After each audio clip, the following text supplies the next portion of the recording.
Hello everybody, welcome back to Univesco TV. I'm here joined with Mauro and I, continuing on our weekly vlogs and starting off, how about the situation in Shanghai? How is the vaccination program going along? How is the COVID situation? How's the new normal? Thank you, Rishi, for inviting me again. And it's very nice that we are keeping on this. Now already week 8, you said. So good that we are keeping the pace. Indeed. Now about the new normal, as you mentioned, here the new normal basically started almost a year ago. Mm-hmm. In 2020 we started with January, then February, that were the very strict lockdown, where you couldn't, especially in some areas, maybe in Shanghai not that much, but in some areas you were prevented from going out too much. Mm-hmm. But actually that worked, as you remember. And I remember that already in March 2020 you could go out quite freely, and going back to the restaurant, going back to all the daily life places, let's say, and that kept going. China sealed its borders on the 28th of March 2020, so almost a year now. Yes. And there has been, during the summer, they eased a little bit such limitations. Then they were put back in. So it's not that easy. It's almost a year. That China sealed its borders. That was as you know, the 28th of March 2020, and now we are approaching actually a year from this. They eased some limitations from time to time, then limitations were back in place when the situation worsened overseas. And now the situation is that everyone is still extremely careful with people coming back from overseas. And basically you are discouraged to leave the mainland, and if you leave the mainland, coming back is extremely complex. As you know, you need to apply for a PU letter, which these days is quite complex to get from the government, which is of course attached to your company. So you need to have a sponsor. You can't just come back because you want to. And then you need to, after this, you need to get a new visa, and then when you enter, you need to quarantine at least 2 weeks at your expenses in a hotel chosen by the government. And then after that, I don't know if the new rule is that you can already go around, or if you need to quarantine 1 extra week in your home. So it's definitely extremely complex to move in this fashion, but still it looks like that it's working, since here we had just few cases before the Chinese New Year. Then during the Chinese New Year, the government pushed everyone, and especially the employees of the government itself, government officials, and also the employees of state-owned enterprise, to avoid leaving the place where they work, and avoid going back to their hometowns. And we know that during the Chinese New Year is extremely complex doing this, since Chinese New Year is the equivalent of Christmas.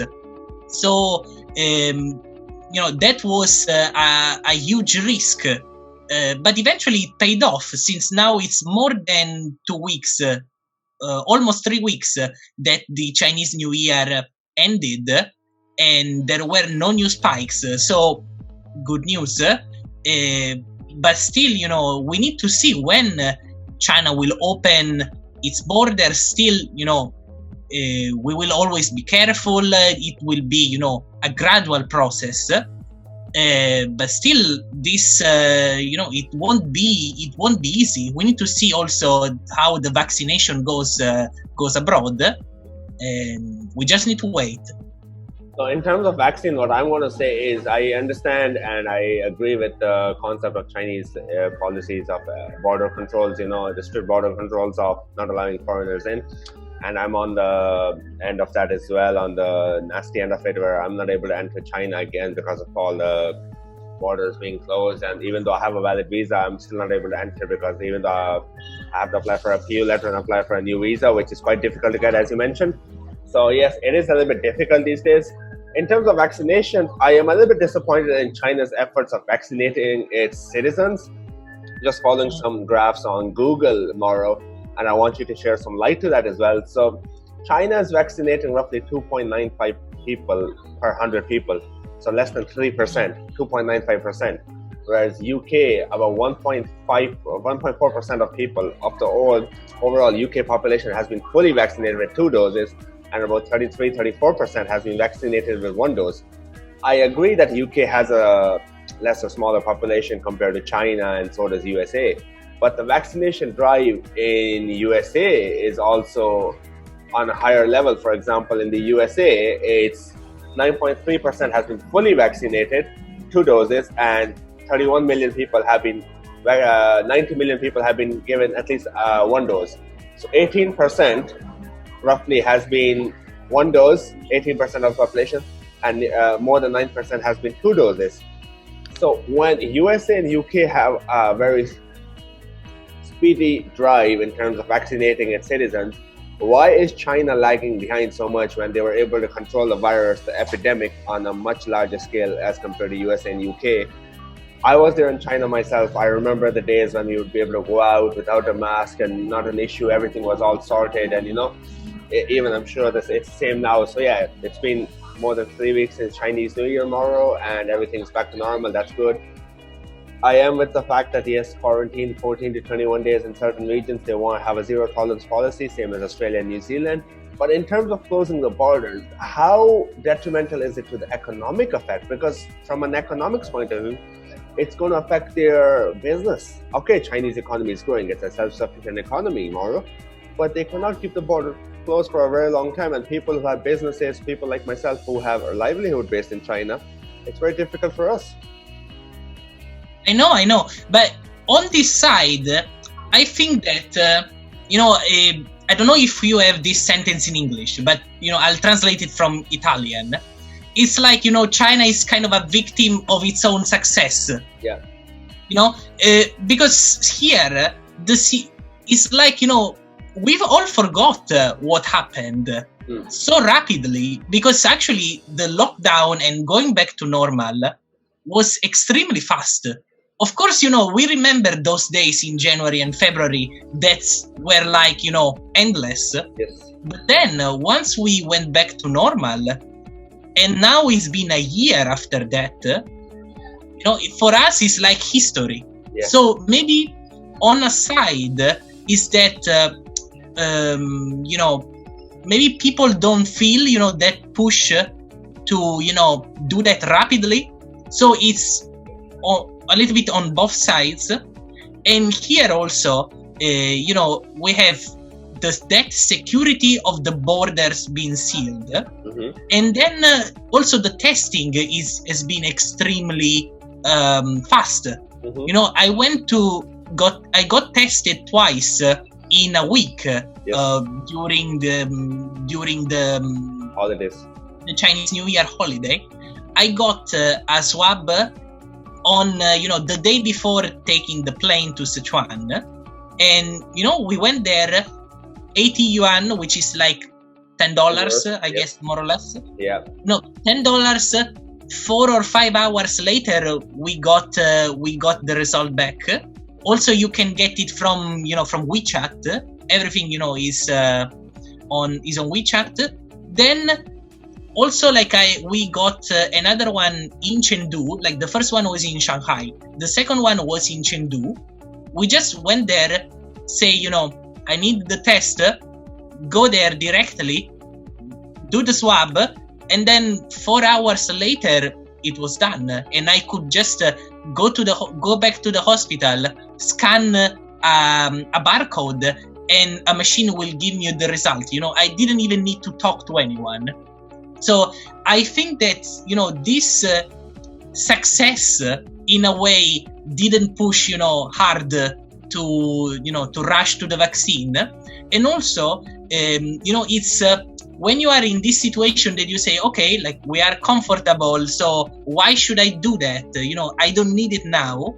And on the other side, since all of this is still quite new, it's not like the vaccine for other diseases that we have had for decades.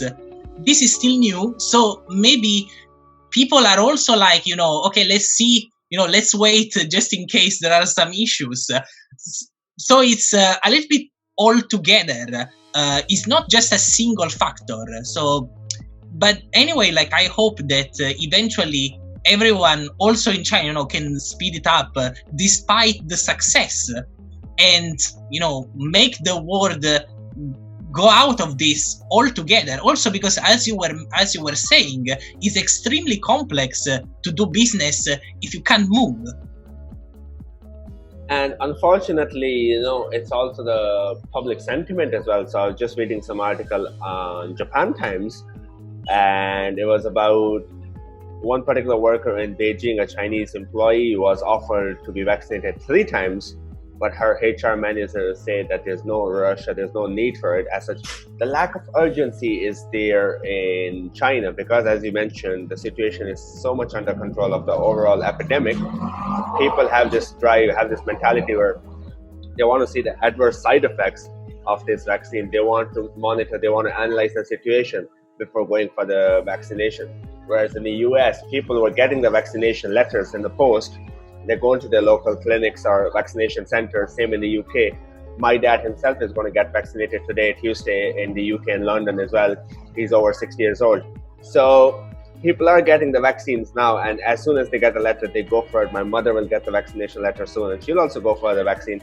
My best friend in Shanghai, his father and mother both got vaccinated in Scotland. So the point of the matter is, the people in the UK and USA, anytime they get a letter, they go and get vaccinated. Whereas in China, the lack of urgency, because people have this mentality. Even I was talking to some of the staff members in Kudos Bay, Mauro, and they were saying that no foreign holidays for 2 years. And they're okay with that, whereas in the European, our culture is that we like our holiday once a year, maybe to Lanzarote or Mallorca or in Italy, south of Italy or something like this, We want our holidays, we want the freedom of traveling, and from a business point of view, we will like this overall concept of like flying for business meetings, so on and so forth.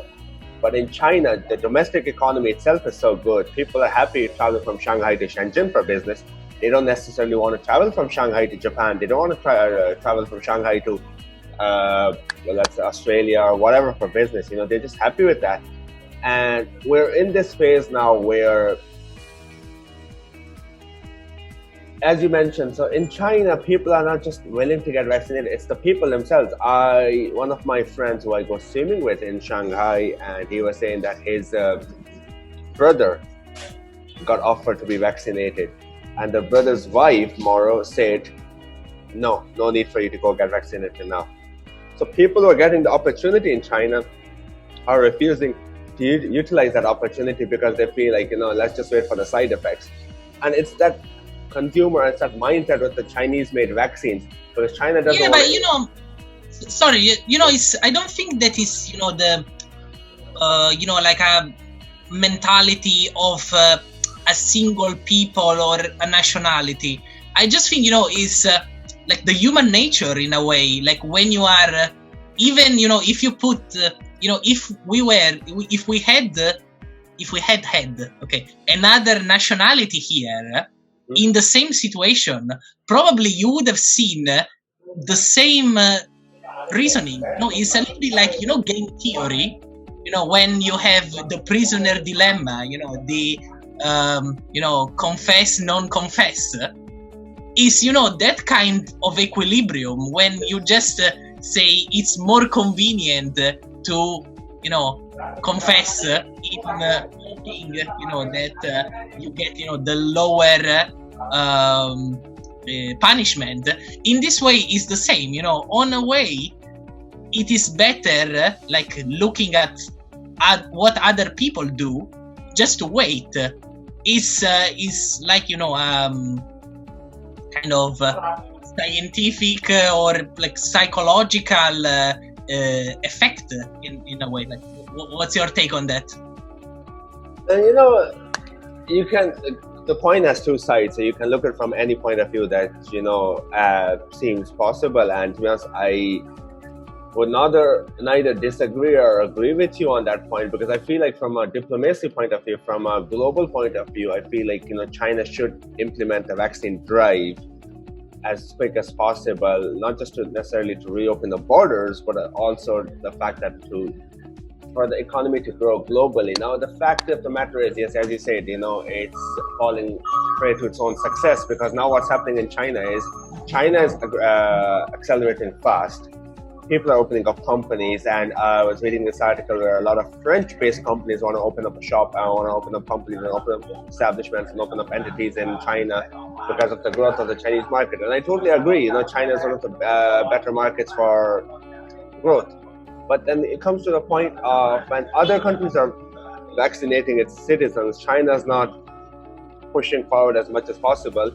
Then who's to say, like, UK might open its borders, USA might open its borders by the end of this year.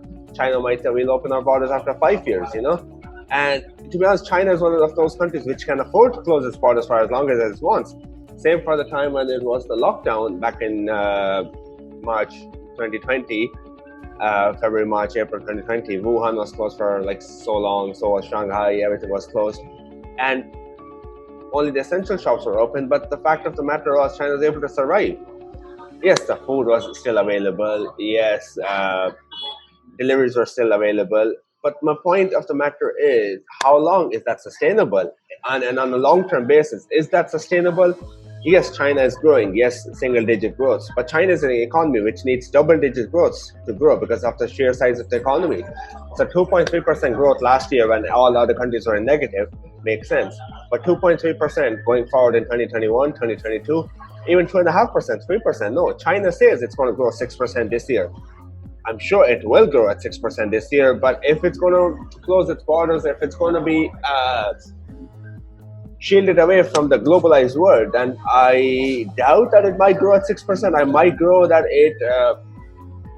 even at 4%, even 3%, because at the end of the day, you need a global economy, you need the money supply for all the countries.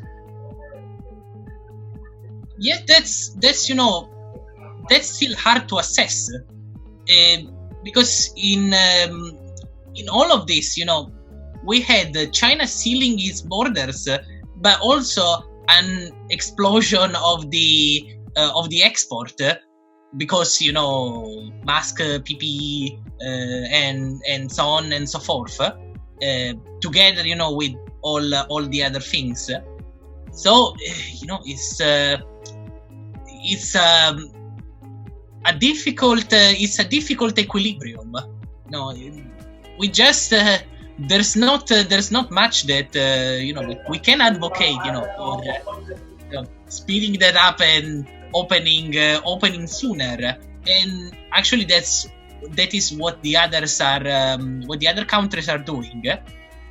But we just need to wait. Hopefully it will go. Hopefully it will go this way, because it's quite difficult. Even if you say, okay, I want to go, but even to go to Hong Kong, which is of course one country. Yes. One country, two systems. Yes. Even if I want to go to Hong Kong, maybe I'm in Shenzhen. I just cross the border. Coming back, I need to do 2 weeks quarantine. Okay. Yeah. It's one of those things that it's hard to assess. It's hard to assess from a diplomacy, from a political point of view, and it's a model that works for China. It's like the investment banking recruitment that we spoke about last week, where the model works for the banks. They want applications by November, December. October, November even, for the following year, September intake for graduate programs. So they recruit a year in advance.